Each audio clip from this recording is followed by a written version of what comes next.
आहियूं भरिसां तालीमी इदारा आहिनि उन्हनि तालीमी इदारनि जी पाण मालिकी कयूं छो त को बि अहिड़ो इदारो असां खां सवाल नथो हींअर हली सघे जेसिताईं मक़ामी माण्हू तो नथो स्कूल जी मालिकी करे त जेके पंहिंजा ॿार बि पढ़ायो पाड़े वारनि जा ॿार बि पढ़ायो हिन वक़्तु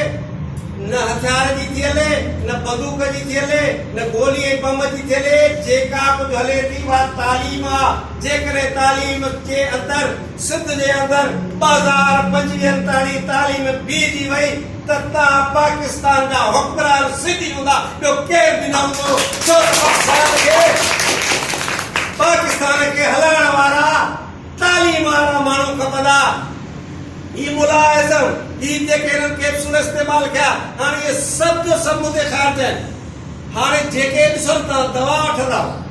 त उहा पंहिंजा वक़्तु पूरे थियण खां पोइ एक्सपायर हूंदी आहे उहा नुक़सानु ॾींदी आहे हाणे ही समूरियूं मुलाज़िम दहशतगर्दियूं या जे दहशतगर्दनि जूं तंज़ीमूं इहे पंहिंजे मौत पाण मरी ईंदियूं जेकॾहिं तव्हां सिंधी माण्हू स्कूलनि में पंहिंजा बचा पढ़ाए वेंदा हिन वक़्तु चटा वेंदी दुनिया जे अंदरि तालीम सां आहे ॿी का बि शइ कान्हे मुंहिंजी तव्हां सवरनि दोस्तनि खे इहा ज़रूरु गुज़ारिश हूंदी त पाण जीअं तालीम एजेंडा खई आहे वरी बि तालीम भली मर्कज़ जे तरफ़ां हुजे त असांखे फ़ैसिलो कनि था पर एजेंडा त असांजी आहे तव्हां किथे बि कंहिं बि माण्हू सां ॻाल्हायो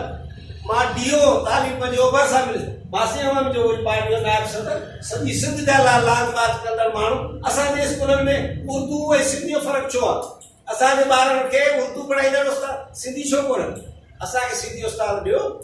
ऐं उर्दू उस्ताद तव्हां उन असां हुन ते एतिराज़ न आहे नौकिरियूं करो पर उहे उन्हनि खे ॾियो जेके सम्झनि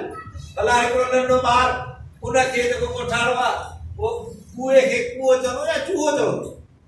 जेसीं ताईं तव्हां पंहिंजे माण्हू खे मादरी ज़बान में ॿी जो अहसासु न ॾींदो तालीम न ॾींदो त ॿारु कोन सुधरंदो उन मञे ऐं मूंखे मास्तर ॾिना जेके तव्हां ॼण हली ॾिसो रमज़ान ॻोठ में उन स्कूल में 50 ॿार कोन असां महिनतुनि सां उन स्कूल में 250 ॿार प्राइमरी ते पहुचाया आहिनि त 40-50 सराइके जा ॿार ॿिया सभु सिंधी ॿार आहिनि ऐं मैडम शीरीन जी महिनत सां हरीफ़ खान जी महिनत सां तव्हां हुन स्कूल खे ॾिसंदो त शायदि हिननि जूं ऑफिसूं एॾियूं सुहिणियूं न आहिनि थी सघे